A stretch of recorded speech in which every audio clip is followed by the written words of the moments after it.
John, we are here at Cisco Live 2026. I am so excited. Like the vibe in the air right now is just electric. And what you guys have been doing here at the Vibe Ops Labs, I just caught one of your sessions, and it's super cool how you guys are really demonstrating, I feel like, the future of networking and what it's going to look like. Well, thank you, and I appreciate you joining the session, and I agree with you. We've got the shirts to match the vibes. Yep. We've got the Vibe Ops Lounge here live at Cisco Live for the first time. And it's an open air, free drop by. We've got sessions going every other hour. We just finished up a session about model context protocol. And you know what? Someone came up to me after and said, this was so perfect because we are investigating how to get into MCP. So it was really timely content. And everything around Cisco Live is AI. Yeah. Right? This may need to be called Cisco AI Live next time around. You know what? Last year, I feel like, was the first year where Cisco really pushed heavy into AI, and everyone was just throwing AI on everything, but there was no rhyme or reason behind it. Like, no one knew what AI was going to do. But this year, I feel like everyone's prepared. They're like coming with like demonstrations like what you guys are doing and actually showing, hey, we're not just talking about AI, we're showing you how to use it, which is a super powerful tool. Well, I agree with you. And I think that, I don't want to say overnight, but the world has dramatically changed in the past few weeks or months. We see an explosion of model context protocol from vendors, from open source, from individual contributors. We just did a blog post and there's already, I would say, 60 plus viable infrastructure model context protocol servers. 60 of them. That's crazy. And the protocol's less than 2 years old. Right. So if all of this sounds like sci-fi to you, just take a step back, take a deep breath. We are here to help, and we're going to go slow because everyone needs to go along this journey. We don't want to leave people behind, right? So that's part of my message. It's part of what Itential's trying to do. It's the whole spirit of the Vibe Ops Lounge, is to try to give people practical steps on how to do this in production.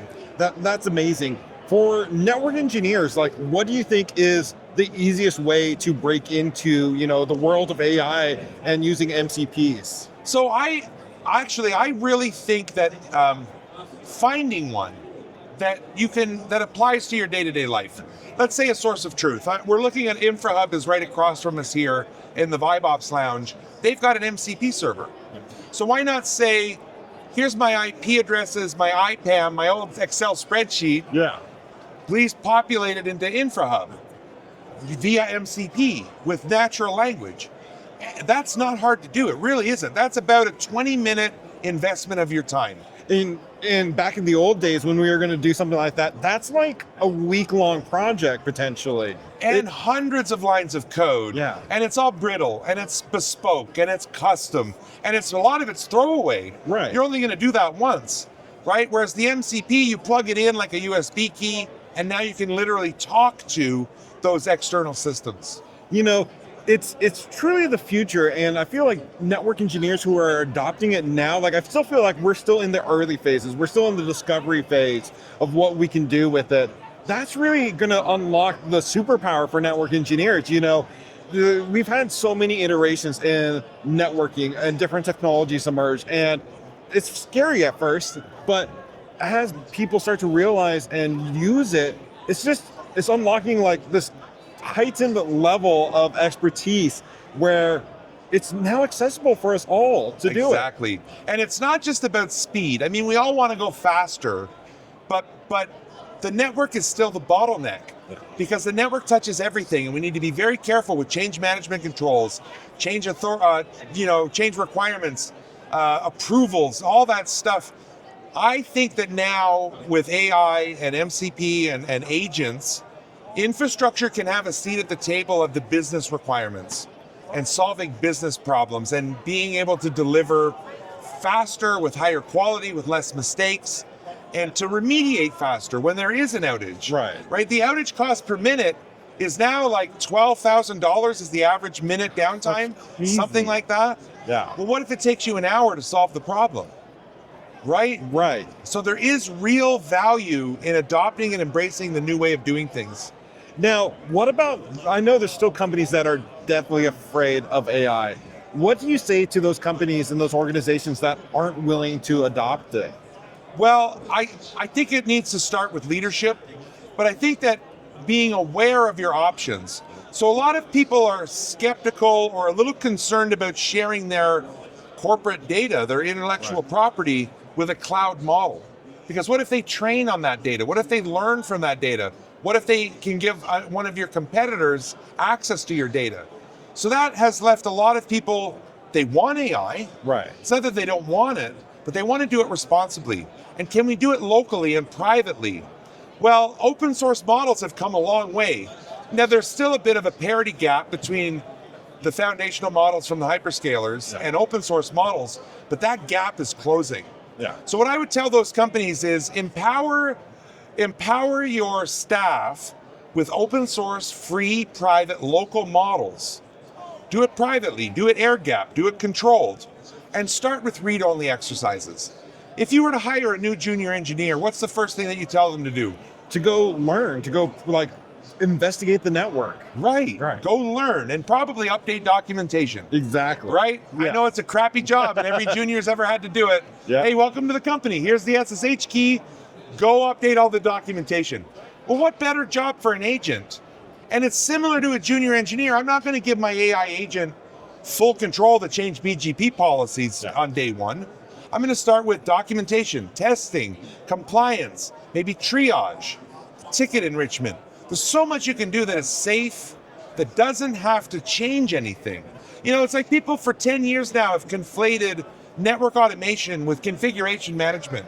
Right. They're not the same thing. Right. Yes, you can automate configuration management, but it's only one small aspect of automation. Well, and there's this misunderstanding. Everyone thinks you got to, like, if you're going to adopt AI, you got to do it all. Right. Like, you got to, like, give it the full keys of the kingdom and do everything. You don't have to start there. You can start small. And speaking of, you know, you mentioned that companies that wanting to adopt AI, they should start with a small local model and things like that. Can we break that down more for like people that really want to try to go pitch this to the leadership team? Like, how can they convince the bosses, like, let's start small, let's dip our toes into the water? Right, so there's 3 open source frameworks that I would look at. The most popular being OLLAMA, not Llama the model, OLLAMA the framework. Yeah. You pull it down locally onto your Mac. I would recommend the Gemma 4 model from Google or the Phi 4 model from Microsoft, Mistral, the DeepSeek. There's many options to pull the model onto your local machine and then start to incorporate it into your day-to-day life. Now that local model has a REST API endpoint, so you can incorporate it into things like Ansible or Python scripts. So the on-ramp, right, I download a Llama, I download a model, I turn on the REST API, and I write a little Python script to go get interfaces and tell me if they're healthy. That's a perfect day one hello world exercise that you can try at home. Now, you know, you mentioned recently that you guys did a blog article talking about all these different MCPs out there. You know, what excites you the most when it comes to MCPs? What are the cutting edge, use cases you're finding? Well, I think because it's a protocol, I think I came up on protocols. Yeah. RIP, OSPF, BGP, HTTP, SMTP, NTP. Now, where would the world be without SMTP? Yeah, where be in would the we dark be without HTTP? Absolutely. Right? So the fact that it's a protocol, and most network engineers, if you say it backwards, it'll make more sense. It's a protocol that provides context to a large language model. That's all its purpose is. Yeah. It's JSON RPC2 under the hood. So if you're real nerdy and you need to know that, under the hood it's JSON 2.0 RPC, and it's client server. So the server is going to advertise, if you were the client and I'm the MCP server, I'm going to say, hey Dakota, here's the 10 tools that I have available. Plug them into you, and now when you need to use those tools, I will reason and help you pick the right tool to use to achieve the goal. It enables the LLM to actually do, it gives it visibility, and it kind of helps, I feel like, bridge that gap. I feel like a lot of people feel like, oh, I'm going to use AI and networking. They're going to start copying and pasting configs into like ChatGPT, which is the wrong way to go about it. It's not the way to do it. So it enables our network engineers to actually allow the LLMs to communicate safely with the network.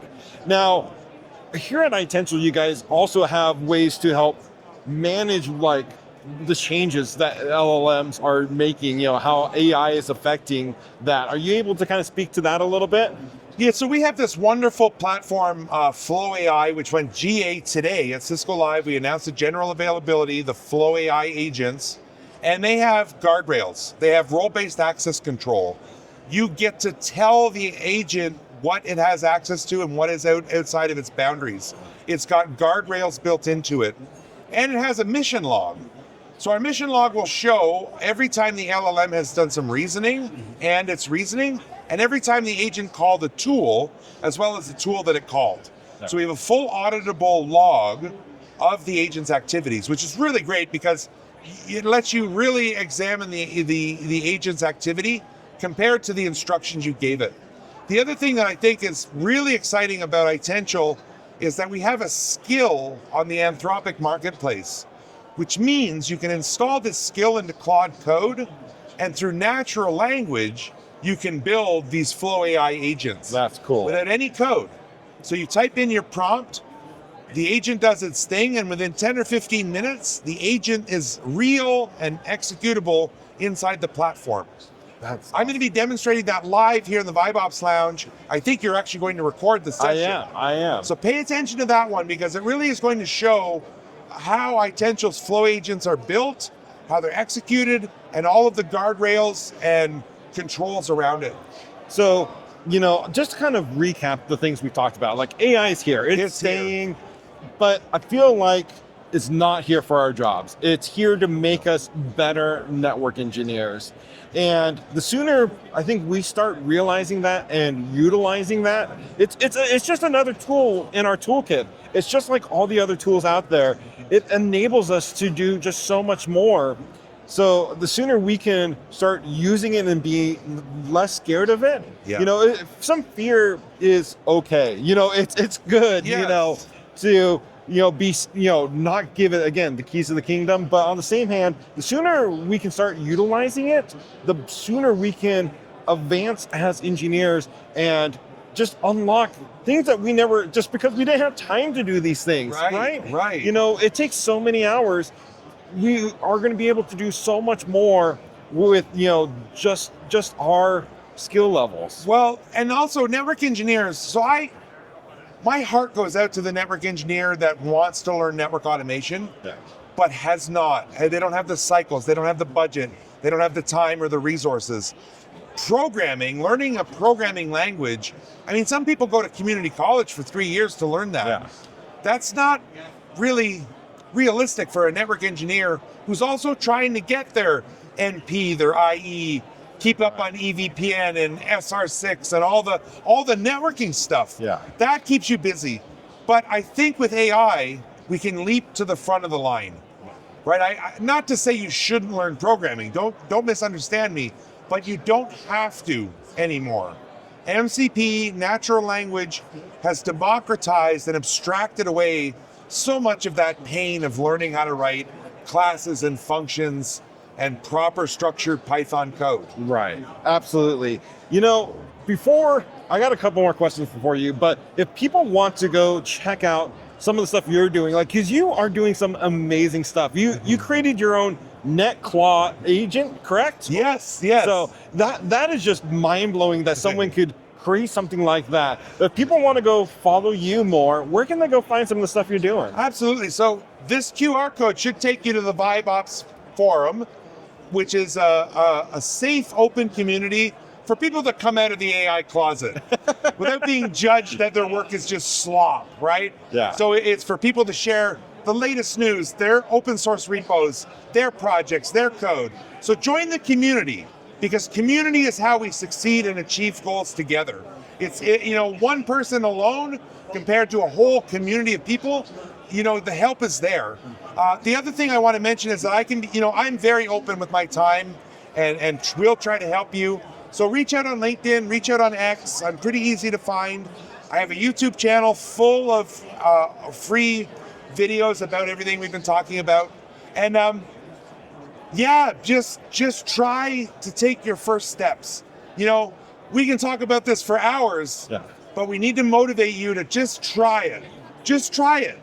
The bit in your head will flip from 0 to 1 pretty quickly, and now you yourself will be empowered, like Dakota said, not replaced. You're going to be empowered by this amazing society-changing technology. You know, when you and I first started talking, you know, we did a podcast episode not too long ago, That's which right. was amazing. That switch flipped for me, and I started viewing AI totally different. Not like, ooh, what does this do? Like, what can it do? What can it do for me? That's amazing. How can it make my life not only easier, but how can I be more productive? How can I be a more valuable engineer? How can I learn more? And that's another thing is it's teaching me so much more. I'm diving into rabbit holes I never even thought I would go down. And it's all because of AI. So again, I think we really need to dispel this fear. We do. And just start using it. The littlest things, and you'll start realizing that, oh, wait a minute, can it do this? Right. Oh, wait a minute, how about this? And it just opens up Pandora's box. I really the spider feel. web. It does. It does. And then, you know, people also fear that using AI too much, we're going to get too reliant on it and we're going to lose skills. But I argue the opposite is you're getting more skills, and just how we interact with the network is changing. I love your message. And the only other thing I would add is that what you should be afraid of is the day when your manager says you have to use AI, because it's coming. They're allocating tokens, they're tracking token usage. And the last thing you want is to have an uncomfortable conversation with your leadership when they ask you, are you using AI? And you say, well, I don't believe in it, or I'm scared of it, or, right? It's a very competitive market right now to get work. Yeah. And you know that during the interview process, artificial intelligence is going to come up. So try to at least understand the lingo, the terminology. We've just talked about MCP for 10 or 15 minutes. I really, as a heart-to-heart of you watching this at home, right, your future is in your hands. No one's going to do it for you. But if you do it yourself and start building Git repos, start building projects, start building MCPs, when those questions come up in the interview, oh, sure, I use the Netbox MCP all the time. What do you need? What do you want to know about it? Exactly. It's about standing out from the crowd. Yes. You know, what are you doing differently? You know, everyone now has, you know, a certification. Everyone now has the basic knowledge. What differentiates you from everyone else? How are you standing out? How are you different? AI is that differentiator, and it's new enough where you can be the unicorn, much like you have, Right. the role model here for your organization, and make yourself irreplaceable. You know, there's layoffs happening all around. I know. If you are the person, the guiding light for this amazing new technology that is being required in many organizations, you're going to make yourself irreplaceable. Well, if the agent's called Dakota's agent, and the whole company is relying on Dakota's agent, do you not think Dakota is valuable? Right, exactly. I think so, right? 100%. John, thank you so much. Thank you, This has Dakota. been This is such great. an amazing time. It's only day one I here, know. and I'm just so excited for what the future of networking has in store for us. Well, you're doing a really good job. Your message is positive. You're helping people. And I'm really proud and thankful for you having me on your platform. Awesome. Thank you again, John. Everyone, if you haven't already, go check out John's resources. He is, I kid you not, you are like the guiding light right now when it comes to AI and demystifying like this scare and just showing us how amazing and cool of a tool it is. So Well, thank you so much. Thank you for that. Everyone, I hope you enjoyed this episode, and until next time, keep learning.